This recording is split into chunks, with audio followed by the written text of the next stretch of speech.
This is 12th December session of the Hindu newspaper analysis for UPSC Civil Services examination, in which we will discuss mainly four issues. The first issue is what a Supreme Court ruling on a narco test mean. Second issue is related to Mission Gaganyaan. Third issue is related to Right to Free and Compulsory Education Act 2009. And fourth issue is related to controversy related to appointment of Chief Election Commissioner. So let's discuss all the issues in detail. In this session, we will discuss constitutional validity of narco test. We will also discuss the difference between narco test, brain mapping, and lie detector test. Why news? The Supreme Court has held that any forced or involuntary narco test shall be unconstitutional and invalid, setting aside a Patna High Court order that permitted such a test in a case. Recently supreme court of India ने कहा है कि forcefully या involuntary तरीके से किया गया narco test unconstitutional and invalid होगा. What is a narco test? A narco test is a process of investigation during which it is expected that the accused would express the concealed fact. Narco test investigation का एक process है जिसमें ये expect किया जाता है कि accused person concealed fact को इजीली तरीके से एक्सप्रेस कर सकता है. Accused person is sedated by giving certain substances such as barbiturates, for instance sodium pentothal, to reduce a subject's inhibitions and reasoning ability. Accused person को कुछ substance given करके सच as sodium पेंटोथाल given करके सीडेटेड कर दिया जाता है. इट मीन्स उसको बेहोश कर दिया जाता है जिससे उसकी रीजनिंग एबिलिटी रिड्यूस होती है. It is a non violent method similar to those called polygraph and brain mapping. Narco test polygraph and brain mapping की ही तरह एक नॉन वायलेंट मेथड है. Why are narco tests constitutionally problematic? Narco test constitutionally problematic क्यों है? The Supreme Court of India, in a landmark case of Salvi and others versus State of Karnataka and others 2010, established the legal and constitutional position on this matter. इस matter से related supreme court ने एक landmark judgement 2010 में given किया था की constitutional violations. Narco test से related की कॉन्स्टिट्यूशनल वायलेशंस इसके अंदर क्या क्या है? Number violation of the right against self incrimination, article 23. Article 23 के अंडर सभी पर्सन्स को राइट अगेंस्ट सेल्फ इंक्रिमिनेशन मिला हुआ है. नार्को टेस्ट इस राइट का वायलेशन है. Article 23 prohibit compelling a person accused of an offence to be a witness against themselves. Article 23 के अकॉर्डिंग किसी भी पर्सन को अपने अगेंस्ट विटनेस गिवन करने के लिए यहाँ पर प्रोहिबिट करता है. बट नार्को टेस्ट इस आर्टिकल का वायलेशन है. Involuntary narco analysis where a psychoactive drug like sodium pentothal is used to make a person amenable to questioning is considered testimonial compulsion because the person loses conscious control over their response, thus violating this right. Narco test के during जो drugs given किया जाता है accuse person के लिए, वो कुछ special questions के आंसर गिवन करने के लिए एबल हो जाता है और इससे आर्टिकल 23 का एक वायलेशन यहाँ पर ये होता है. बिकॉज ड्रग्स गिवन करने के बाद पर्सन की कॉन्शियस कंट्रोल यहाँ पर लॉस होता है एंड उसके रिस्पॉन्स देने का जो भी सिचुएशन होती है वो वैलिड नहीं हो सकता. Number violation of right to life and personal liberty under article 21. Article 21 include right such as privacy, bodily integrity and mental autonomy. Constitution का आर्टिकल 21 के under privacy, bodily integrity and mental autonomy से related right भी इसके अंदर include है.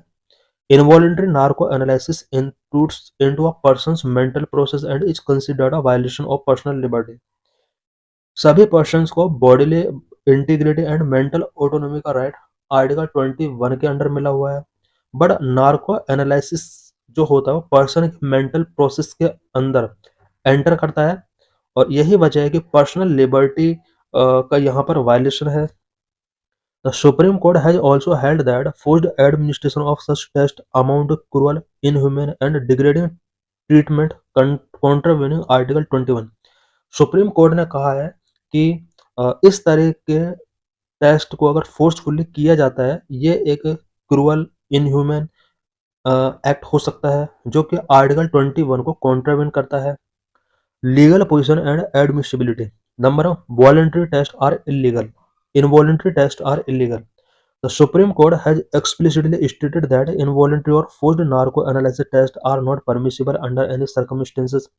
Supreme court ने कहा है कि involuntary and forced narco analysis test ये किसी भी सर्कमस्टेंस में परमिसिबल नहीं है। Number limited evidentiary value. Even with voluntary consent, narco test result are not admissible as material evidence in court due to questionable reliability when the accused is in a semi conscious state.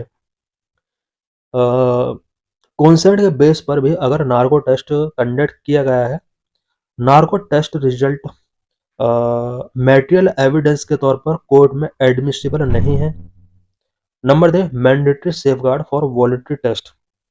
If an accused voluntarily agrees to the test, state guidelines from the National Human Rights Commission and the Supreme Court must be followed, including legal representation, medical fitness assessment, and recording consent before a judicial magistrate. Narco test अगर voluntary तरीके से given किए जाते हैं, उसके बाद भी National Human Right Commission and Supreme Court की जो भी गाइडलाइंस हैं, उनको फॉलो करना होता है। What is the difference between narco analysis, polygraph and brain mapping? Feature: polygraph test, narco analysis test, brain mapping which is also known as P300 test. Methodology: polygraph test measures psychological response, blood pressure, pulse, respiration, skin conductivity to question। Polygraph test के अंदर sociological response को measure किया जाता है, specially इसके अंदर blood pressure, pulses, respiration, skin conductivity को question पूछने पर इनमें क्या चेंजेस आते हैं, उससे रिलेटेड यहाँ पर मेजरमेंट किए जाते हैं। Narco test analysis involve injecting a drug such as sodium pentothal or sodium amytal to induce a semi-conscious or hypothetic state। Narco test के अंदर कुछ ड्रग्स बॉडी के अंदर इंजेक्ट की जाती हैं, such as sodium pentothal. Brain mapping measures electrical activity, brain waves, specifically the P300 wave in the brain when the subject is presented with crime-related stimuli, image, sound, words। Brain mapping के under accuse person के before images, sound and words present किए जाते हैं। उसके बाद electrical activity के through brain waves, specifically the P300 waves को measure किया जाता है। Principle: assume that lying accused detectable psychological changes different from telling the truth, assuming that drug neutralize imagination and lower inhibitions making it difficult to lie, assumes a suspected brain will generate a specific electrical response। यहाँ पर तीनों के बीच में कोई difference दिए गए हैं। In this session we will discuss about right to education under article 21A। why in news? As per NSS 18th round survey on comprehensive modular survey education, inequalities in access to quality education is growing in India। Comprehensive modular survey education पर NSS के 18th round survey के according India में quality education के access से related inequalities grow हो रही हैं। Right to free and compulsory education. The right to free and compulsory education in India is a fundamental right under article 21A for children in the age group of 6 to 14 years. Right to free and compulsory education India में article 21 के under एक fundamental right है, specially 6 to 14 years के age के children के लिए। This right is operationalised through the landmark right of children to free and compulsory education act 2009 which came into force on April 1, 2010। Right of free and compulsory education, right of children to free and compulsory education act 2009 के according operationalise किया गया है। RTE act 2009 India में 2001 में implement किया गया था। What are constitutional provisions related to free and compulsory education? Article 21A Introduced by the 86th Constitutional Amendment Act of 2002, this article make free and compulsory education for children aged 6 to 14 a fundamental right. Constitution का 86th amendment act 2002 के according free and compulsory education का right यहाँ पर given किया गया article 21 के according, specially 6 to 14 years के children के लिए। Article 45 originally a directive principle concerning free education for all children up to 14. The 86th amendment shifted its focus to early childhood care and education for children below 6 years of age. Article 45 initially ये article directive principle से related था, specially 14 years तक के children के लिए free education से related article 45 के अंदर प्रोविजन किए गए थे। बट 86th अमेंडमेंट के अकॉर्डिंग इस आर्टिकल को अब 6 इयर्स तक के चिल्ड्रन के चाइल्डहुड केयर एंड एजुकेशन से रिलेटेड यहाँ पर फोकस को यहाँ पर शिफ्ट किया गया। आर्टिकल 51A के this fundamental duty require parent or guardian to provide educational opportunities to their child or ward between the age of 6 to 14 years. Article 51A के अकॉर्डिंग सभी पेरेंट्स एंड गार्जियन के लिए यहाँ पर 6 to 14 years के children को educational opportunities provide करने के लिए यहाँ पर मैंडेट गिवन करता है। Salient features of RTE act 2009, right to education act 2009 के सैलिएंट फीचर्स क्या क्या है। Number 1, ensure elementary education for all eligible children. All eligible children के लिए यहाँ पर एलिमेंट्री एजुकेशन इंश्योर की गई है। Number 2, it guarantees free and compulsory education, meaning no child has to pay fee and government is obligated to ensure admission and completion. RT act 2009 के under free and compulsory education की guarantee given की गई है। Number 2, the act mandate the establishment of school within a reasonable distance for all children. इस act के under ये provision किया गया है कि ऑल चिल्ड्रन के लिए रीजनेबल डिस्टेंस पर स्कूल्स एस्टेब्लिश किए जाएंगे। Number 3, it require private unaided non minority schools to reserve 25% of entry level seats for children from economically weaker section and disadvantaged group.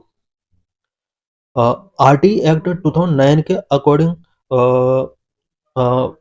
Private unaided non minority schools के लिए compulsory किया गया है कि 25% seats economically weaker section and disadvantage group के लिए ensure किए जाएं। Number 4, the act prohibit various practices including physical punishment, mental harassment, capitation fees, screening for admission and private tuition bye teachers. RT act 2009 के according कुछ various practices को यहाँ पर prohibit किया गया है, such as physical punishment, mental harassment, capitation fee, screening of for admissions and private tuition by teacher. इन सभी प्रैक्टिसेस को इस एक्ट के अकॉर्डिंग प्रोहिबिट किया गया है। Number 5, it set norms and standard for aspect like student teacher ratio, infrastructure, working days and teacher working hour. RT act 2009 के अंदर कुछ एस्पेक्ट से related norms and standard set किए गए हैं, लाइक स्टूडेंट टीचर रेशो यहाँ पर fix किया गया है, working days and teacher working hours यहाँ पर फिक्स किए गए हैं। स्पेशली स्टूडेंट के लिए यहाँ पर वर्किंग डेज फिक्स किए गए हैं, टीचर्स को कितने आवर टीचिंग कराना है इससे रिलेटेड भी नॉर्म्स एंड स्टैंडर्ड फिक्स किए गए हैं। Number 6, the act require the appointment of qualified and trained teacher.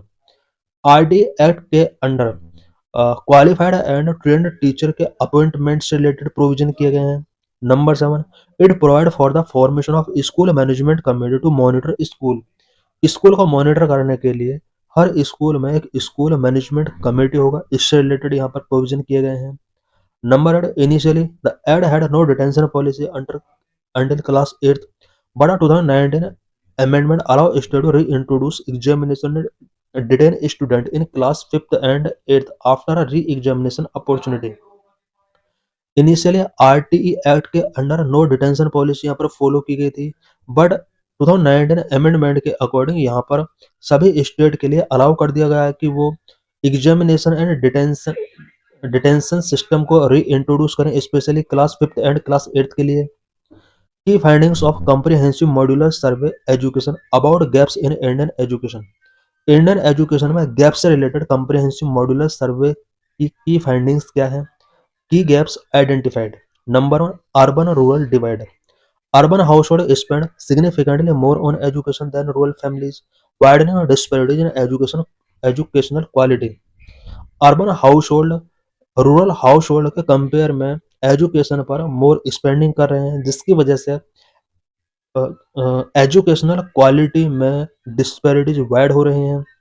Number two, public versus private school. A massive expenditure gap exist with non government school costing more far more, about 25,000 rupees per year, then government school rupee 2,863 per year, affecting nearly 96% of students paying fee in non-government teaching, non-government school. अ, इस सर्वे के according यहाँ पर show किया गया है कि urban और rural areas में जो स्टूडेंट पर एक्सपेंडिचर है फैमिलीज का, वो उसके बिटवीन गैप बहुत ज़्यादा है. स्पेशली प्राइवेट स्कूल के अंदर पर ईयर 25,002 रुपीज एक्सपेंड किए जा रहे हैं, वहीं गवर्नमेंट स्कूल में रुपये 2,863 पर ईयर एक्सपेंड किए जा रहे हैं. Number 3, high cost of coaching. 27% of student use private coaching, a major expense specially in urban areas, adding financial strain. 27% student private coaching taking कर रहे हैं, जिसकी वजह से फाइनेंशियल स्ट्रेन ऐड हो रहे हैं. Number 4, gender disparity in spending. Families spend less on girls' education than boys at all levels, with boys receiving over 20% more in private tuition spending nationwide. Number 5, household financial burden. 95% of education funding comes from household, not government scholarship, creating affordability issues for quality education. Quality education से related affordability issues भी create हो रहे हैं. 95% education funding जो house hold के द्वारा की जाती है, वो हाउस होल्ड के थ्रू ही पेमेंट की जा रही है. गवर्नमेंट स्कॉलरशिप का उन्हें फैसिलिटी गिवन नहीं की जा रही है. ओनली 1.2% स्टूडेंट को गवर्नमेंट स्कॉलरशिप गिवन की जा रही है. Number 6, unequal access to quality education. Parents often prefer private school for better teaching, but this creates financial burden, making quality education less accessible.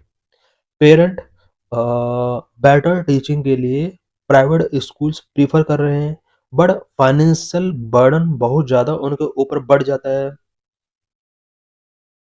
In this session we will discuss about mission Gaganyaan. Gaganyaan is India's ambitious first human space flight mission by ISRO, aiming to send 3 astronauts to low Earth orbit for 3 days and return them safely. Gaganyaan India का first human space flight mission है, जिसके under 3 days के लिए 3 astronaut को लो earth orbit पर send किया जाएगा. India will become fourth nation with this capacity after US, Russia, China. US, Russia, China के बाद इंडिया ऐसा फोर्थ कंट्री बन जाएगा जो कि ह्यूमन स्पेस फ्लाइट मिशन को सक्सेस करने वाला है. Crude mission targeted around 2027. 2027 में गगनयान मिशन लॉन्च किया जाएगा. Details about Gaganyaan mission. Gaganyaan mission से रिलेटेड की पॉइंट्स क्या क्या है. Goal, demonstrate human space flight capability. Crew, 3 Indian astronaut. Orbit 400 kilometre low earth orbit. Duration 3 days in space, safe return to earth. Launch vehicle human rated launch vehicle mark 3, modified GSLV MK3. Cost around 9,023 crore. Phases and component. Precursor unmanned test flight like G1, G2 to validate systems. Technology, crew module CM, service module, crew escape system, life support system, recovery system. इन सभी technologies का mission Gaganyaan के under use किया जाएगा. Robotics, female humanoid robot Vyommitra for testing. Testing के लिए यहाँ पर female humanoid robot Vyommitra का यूज किया जा रहा है. Significance for India. Gaganyaan mission का इंडिया के लिए क्या सिग्निफिकेंस होगा. Elite club puts India with US, Russia, China. इस मिशन के सक्सेस के बाद इंडिया एलिट क्लब में इंक्लूड हो जाएगा. It means US, Russia, China के साथ इसको इंक्लूड किया जा सकता है. Indigenous technology boost self reliance in critical space technology. Research facilitated microgravity research, medicine, materials. Inspiration inspire youth in stem. Foreign policy strength international partnership, इसके through international partnership को strength किया जा सकता है। Crew and training, astronaut group captain P B Nair, Ajit Krishnan, Angad Pratap and wing commander S Shukla, ये सब astronaut होंगे जो स्पेस फ्लाइट के अंदर जाएंगे। Training done in India and Russia, India और रसिया में मिशन गगनयान से रिलेटेड ट्रेनिंग गिवन की जा रही है। टाइमलाइन, अनाउंसमेंट इन 2018, 2018 में इसको अनाउंस किया गया था। 2022 का प्रोजेक्ट था, बट इसको अब 2027 के लिए शेड्यूल किया गया है। Test, various test air drop test vehicle completed, various test इससे रिलेटेड कंप्लीट किए जा चुके हैं। What is the controversy related to appointment of chief election commissioner in India? India में चीफ इलेक्शन कमिश्नर्स के अपॉइंटमेंट से रिलेटेड क्या controversy है? What is the procedure to appoint election commissioners? Election commissioners को अपॉइंट करने के लिए क्या प्रोसीजर गिवन है? A search committee headed by Law Minister proposed a panel of names of election commissioners to the selection committee.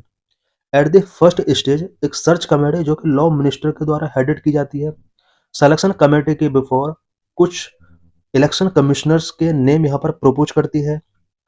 3-member selection committee, as per new law, the election commissioners are selected by a 3-member selection committee comprising Prime Minister, Union Minister and a leader of opposition. Search committee के द्वारा जो भी name propose किए जाते हैं selection committee के before, इस selection committee के अंदर 3 मेंबर्स होते हैं, prime minister, union minister and leader of opposition. Why has there been a controversy about the appointment process? Chief election commissioner के अपॉइंटमेंट से रिलेटेड क्या कंट्रोवर्सी है?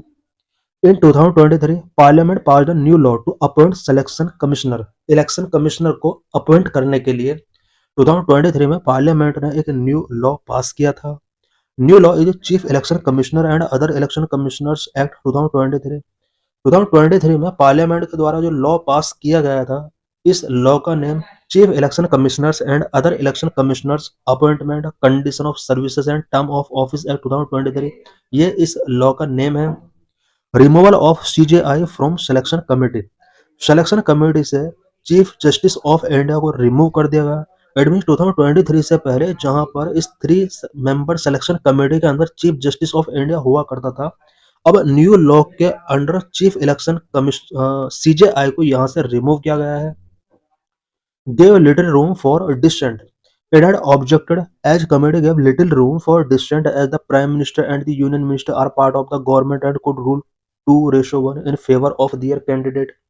यहाँ पर न्यू लॉ का इसलिए यहाँ पर ओपोज किया जा रहा है बिकॉज यहाँ पर गवर्नमेंट के 2 member prime minister and union minister majority में है एंड इलेक्शन कमिश्नर को अपॉइंट करने के लिए यहाँ पर 2:1 मेजोरिटी के हिसाब से गवर्नमेंट अपने अकॉर्डिंग नेम प्रपोज कर सकती है।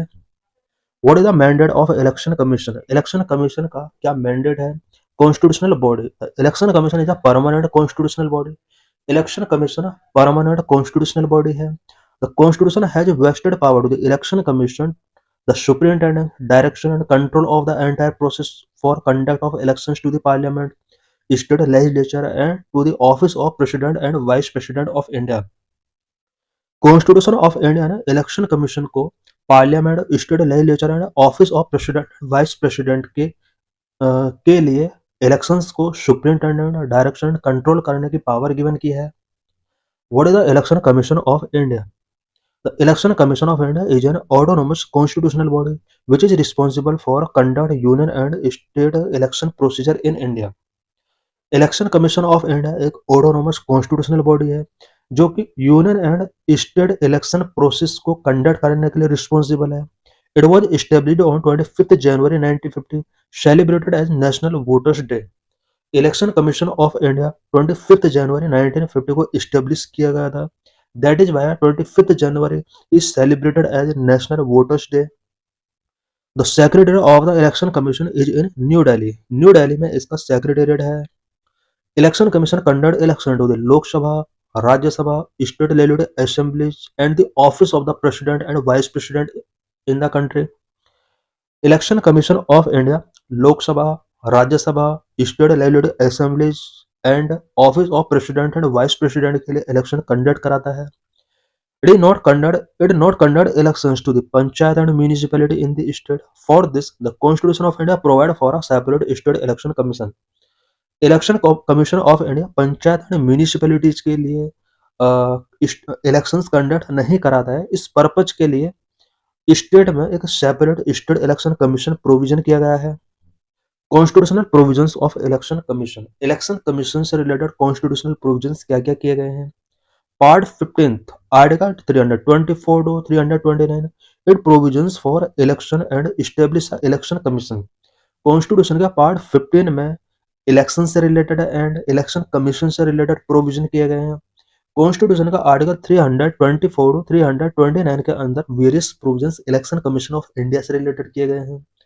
Article 324 superintendent direction and control of election to be vested in the election commission. Article 324 के अंडर इलेक्शन कमीशन को इलेक्शंस को कंडक्ट करने के लिए, सुप्रिंटेंडेंट करने के लिए, डायरेक्शन करने के लिए यहाँ पर पावर गिवन की गई है। Article 325 no person to ineligible for inclusion in और to claim to be included in special electoral roll on ground of religion, race, caste और सेक्स।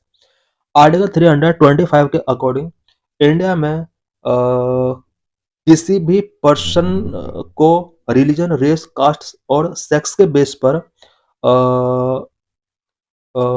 इलेक्टोरल रोल के लिए इनएलिजिबल या फिर इंक्लूड नहीं किया जाएगा।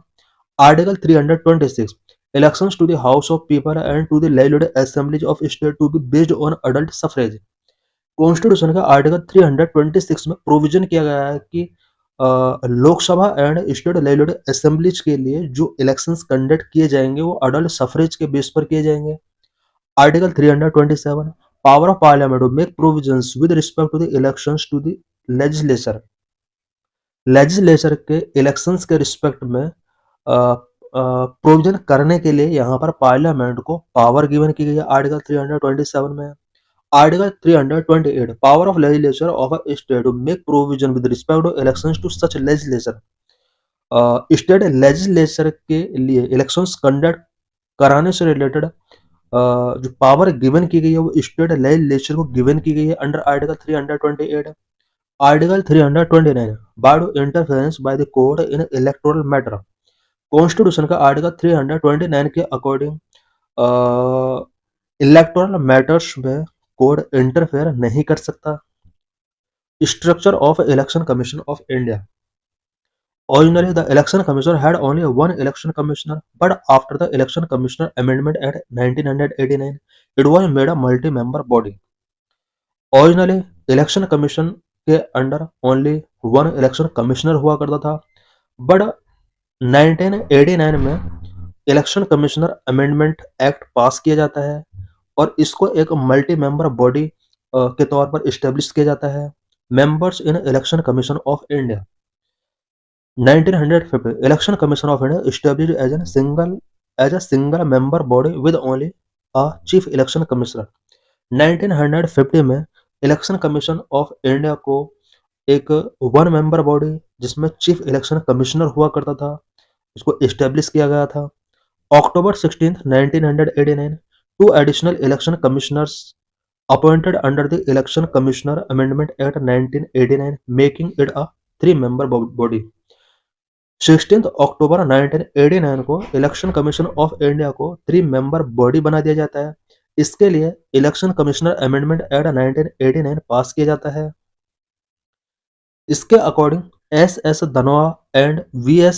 सेगल को इलेक्शन कमीशन ऑफ इंडिया का यहाँ पर 2 एडिशनल मेंबर यहाँ पर इंक्लूड किए गए थे। जनवरी 1, 1990 रिवर्टेड सिंगल मेंबर स्टेटस। जनवरी 1, 1990 में फिर से इलेक्शन कमीशन ऑफ इंडिया को एक सिंगल मेंबर बॉडी बना दिया जाता है। अक्टूबर 1, 1993 restored हुआ 3-member commission with 2 election commissioners, a structure that has continued। 1993 में अगेन इसको 3-member बॉडी बना दिया जाता है। At the state level the election commission is helped by chief electoral officer. State level पर इलेक्शन कमीशन के लिए चीफ इलेक्शन कमिश्नर ऑफिसर एक हेल्प के तौर पर वर्क करता है। Removal process for chief election commissioner and other election commissioners. Chief election commissioner and other election commissioners को किस तरह से रिमूव किया जाता है, रिमूवल प्रोसेस क्या है। ग्राउंड प्रूव्ड मिसबिहेवियर और incapacity. Election commissioner and other election commissioners को प्रूव्ड मिसबिहेवियर और इनकैपेसिटी के बेस पर ही रिमूव किया जा सकता है। Mechanism like a Supreme Court judge requiring a special majority in Parliament, it means two-third present and voting। Election commissioner को remove करने के लिए सेम वही प्रोसेस फॉलो किया जाता है जो सुप्रीम कोर्ट के जज को रिमूव करने के लिए फॉलो किया जाता है। इट मीन्स पार्लियामेंट से स्पेशल मेजोरिटी के थ्रू एक प्रपोजल यहाँ पर पास कराना होता है। Special majority means to-third present and voting. Presidential order, the president removes the chief election commissioner after parliament pass the resolution. एक बार पार्लियामेंट के द्वारा अगर चीफ इलेक्शन कमिश्नर को रिमूव करने के लिए रेजोल्यूशन अगर पास कर दिया जाता है, इसके बाद प्रेसिडेंट चीफ इलेक्शन कमिश्नर को रिमूव कर सकता है। Removal process for other election commissioners. Other election commissioners को रिमूव करने के लिए क्या प्रोसीजर है। Recommendation, the chief election commissioner must recommend the removal to president. Chief election commissioner president के बिफोर अदर इलेक्शन कमिश्नर्स को रिमूव करने के लिए रिकमेंड करता है। Presidential order, the president then remove the election commissioner. President यहाँ पर election commissioner को नॉर्मली रिमूव कर सकता है। The important thing here is that chief election commissioner को रिमूव करने के लिए पार्लियामेंट से अप्रूवल टेकिंग करना होता है, रेजोल्यूशन पास कराना होता है। इट मीन्स इम्पीचमेंट प्रोसेस यहाँ पर फॉलो करना होता है। बट अदर इलेक्शन कमिश्नर्स को रिमूव करने के लिए no impeachment process followed. Autonomy, this system protect election commissioners from arbitrary removal by the government. The procedure for election commissioners has been debated over its vogness. Election commissioner member can resign any time or can also be removed before the expiry of their term. Election commissioners expiry of their term के before भी resign given कर सकते हैं। Limitations of election commissioners. The Constitution has not specified the term of the members of the election commission. Constitution के अंदर election commissioner के member का term यहाँ पर स्पेसिफाई नहीं करता है। Has not prescribed the qualification such as legal, educational, administrative और judicial of the member of election commissioner. Constitution के अंदर इलेक्शन कमीशन के मेंबर्स की क्वालिफिकेशन यहाँ पर प्रेस्क्राइब्ड नहीं की गई है। Has not debate the retiring election commissioner from any further appointment by the government. Constitution के अंदर इलेक्शन कमिश्नर्स के रिटायरमेंट के बाद उसको फर्दर अपॉइंटमेंट के लिए डिबेयर नहीं किया गया है। This is PYQ related to this article. So thanks for watching this video.